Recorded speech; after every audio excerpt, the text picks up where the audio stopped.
আসসালামু আলাইকুম।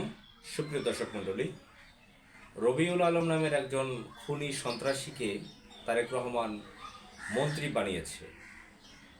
যেন মন্ত্রণালয়ের মন্ত্রী নন, যোগাযোগ ও পরিবহন মন্ত্রণালয়ের মন্ত্রী। শুধু যোগাযোগ এবং পরিবহন মন্ত্রণালয়ে নয়, আরও দুইটি মন্ত্রণালয়ের দায়িত্ব তার কাছে দেওয়া হয়েছে। তিনি তিনটি মন্ত্রণালয়ের মন্ত্রী: যোগাযোগ, পরিবহন, সেতু, নৌপরিবহন এবং রেলমন্ত্রী। রবিউল আলম মাঝারি বয়সের একজন ব্যক্তি, রিয়েল এস্টেট ব্যবসার সাথে জড়িত। ঢাকা 10 আসন থেকে সে এমপি নির্বাচন করেছে এবার 2026 ফেব্রুয়ারির এই জাতীয় নির্বাচনে। আপনারা জানেন যে এই নির্বাচন একটি কারচুপির নির্বাচন হয়েছে। যদিও মানুষ ভোট দিতে গিয়েছে, ভোট দিতে পেরেছে, তো এটা একটা সেই ফখরুদ্দিন সরকারের মতো নীল নকশা, ডিপ স্টেটের সাজানো রেজাল্ট দিয়ে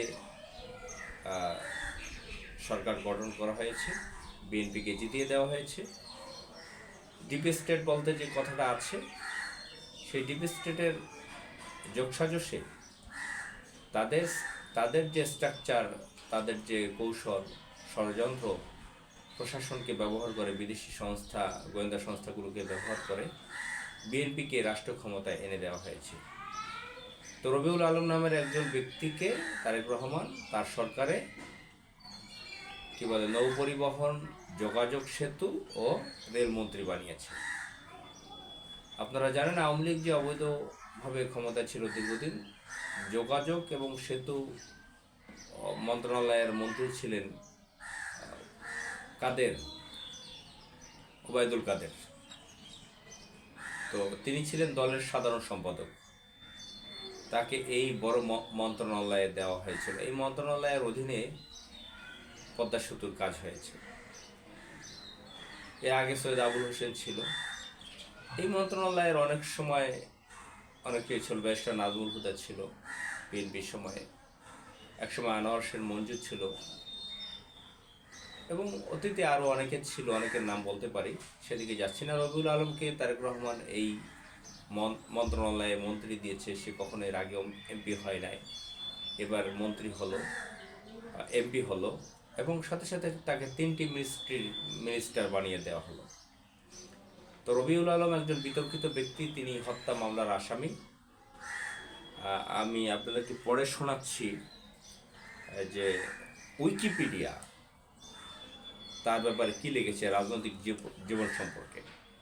Alam real estate company pleasant properties লিমিটেডের ব্যবস্থাপনা পরিচালক। আলম 2018 সালের বাংলাদেশের সাধারণ নির্বাচনে ঢাকা 10 আসনের বিএনপি মনোনীত প্রার্থী ছিলেন। তিনি আওয়ামী লীগ প্রার্থী শেখ ফজলেনুর তাপসের কাছে পরাজিত হন। আলম বাংলাদেশ জাতীয়তাবাদী দলের বিএনপি নির্বাহী কমিটির সদস্য হন। 2024 সালের 15 অক্টোবর একটি হত্যা মামলায় জড়িত থাকার অভিযোগে বিএনপি আলমকে বহিষ্কার করে। এর আগে প্রাথমিক তদন্তে পুলিশ ঢাকার রামপুরা মহানগর প্রজেক্ট এলাকায় দীপ্ত টিভির ব্রডকাস্ট ইঞ্জিনিয়ার তানজিল জাহান ইসলাম তামিমকে হত্যার ঘটনায় আলমের সংশ্লিষ্টতা খুঁজে পায়। এরপর তাকে গ্রেফতারের জন্য অভিযান চালানো হলেও আলম আত্মগোপনে চলে যান। 1 বছর পলাতক থাকার পর আলমকে সময় টিভি, আরটিভি এবং 71 টিভির একাধিক টেলিভিশন টকশোতে দেখা যায়।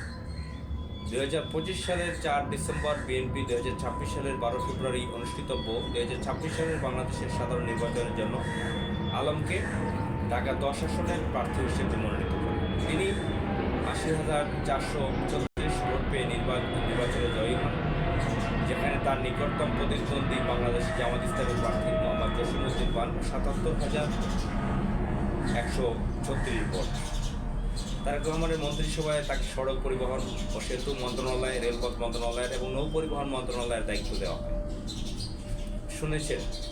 আর এখানে কি জামাত ইসলামের প্রার্থীর 80,436 ভোট দেখানো, কি বলে, তিনি রবিউল আলম ভোট পেয়েছে 80,436, আর জামাত ইসলামের 77,136। কারচুপির ভোট আপনারা জানেন যে সন্ধ্যার পর থেকে জামাত ইসলামের পক্ষে রায় আসতেছিল, জামাত ইসলামের প্রার্থীরা জিতে যায়, কিন্তু ভোট এই ভোটের রেজাল্ট বন্ধ রাখা হয়েছিল, এই ধরনের রবিউলদেরকে জিতিয়ে দেওয়া হয়েছে। তো এই ধরনের সন্ত্রাসী, এখানে তো সব কিছু লেখা নেই, আমরা পত্রিকা বা টেলিভিশনের মাধ্যমে জানতে পেরেছি সে গ্রেফতারও হয়েছিল। রিয়েল এস্টেট ব্যবসায়ী কারা করে বাংলাদেশে? বড় একটা অংশ হচ্ছে বাটপাট। অনেকে মাইন্ড করতে পারেন, কষ্ট পেতে পারেন যে আমরা এই ব্যবসা করে আমাদের সকলকে না, কিছু লোক তো ভালো আছেন, এর বড় একটা অংশ হচ্ছে বাটপাটিতে লিপ্ত। এর মধ্যে সে একটা হত্যাকাণ্ড ঘটিয়েছে, তার সাথে জড়িত প্রমাণিত হয়েছে। এই যে উইকিপিডিয়া থেকে পড়ে শোনালাম, আরও তথ্য মাধ্যমে আপনারা দেখবেন, এটা নিয়ে এখন খুব আলোচনা সমালোচনা চলছে। রবিউল আলমকে মন্ত্রী বানিয়েছে, এই ব্যাপারটায় 3টি মন্ত্রণালয়ের মন্ত্রী বানিয়েছে নাকি। তারেক রহমানের সাথে তার কী সম্পর্ক, কোন গোপন সম্পর্ক, বা দিল্লি তাকে তারেক রহমানকে নির্দেশ দিয়েছে কিনা একে বাড়াবার জন্য, বা একে অনেক গোপন তথ্য জানে বিএনপির কোন অপকর্মের, কোন কারণে তাকে এত বড় বড় 3টি মিনিস্ট্রির দায়িত্ব দিয়েছে এই ধরনের একজন খুনিকে। আরেকটা ব্যাপার হচ্ছে সে 48 ঘন্টার মধ্যে এই মন্ত্রণালয়ের মন্ত্রীর চেয়ারে বসেছে, এর মধ্যে সে চাঁদাবাজির পক্ষে অবস্থান নিয়েছে। চাঁদা নেওয়া যে বৈধ, চাঁদা খাওয়া বৈধ, সেটার একটা সে মশালা দিয়ে দিয়েছে তার নিজের মতো তৈরি করে। এটা নিয়ে সারা দেশে সমালোচনা চলছে। তো এই হচ্ছে অবস্থা। এই নির্বাচনটা কিভাবে হয়েছে আপনারা জানেন যে একটা পাতানো। আমরা সবাই আশায় ছিলাম যে আমরা ভোট কেন্দ্রে যেতে পারবো, ভোট দিয়েছি, কিন্তু রেজাল্ট দিয়েছে ভিন্ন রকম। তো এই সকল রেজাল্টের মাধ্যমে এই রবিউলরাও হয়ে যায় এমপি, এবং যারা সরকার গঠন করছে ডিপ স্টেটের সহায়তায়, তারা একে দিয়ে দেয় 3টি মিনিস্ট্রি। জানি না আমাদের বাংলাদেশের ভাগ্য কী আছে। আমরা বাংলাদেশের মানুষ বহুদিন যাবৎ এই ধরনের সমস্যার মধ্যে আছি। বিভিন্ন কুলাঙ্গার সন্ত্রাস খুনিরা এমপি মন্ত্রী হচ্ছে। মহান আল্লাহ তাআলা বাংলাদেশকে রক্ষা করুক। আসসালামু আলাইকুম।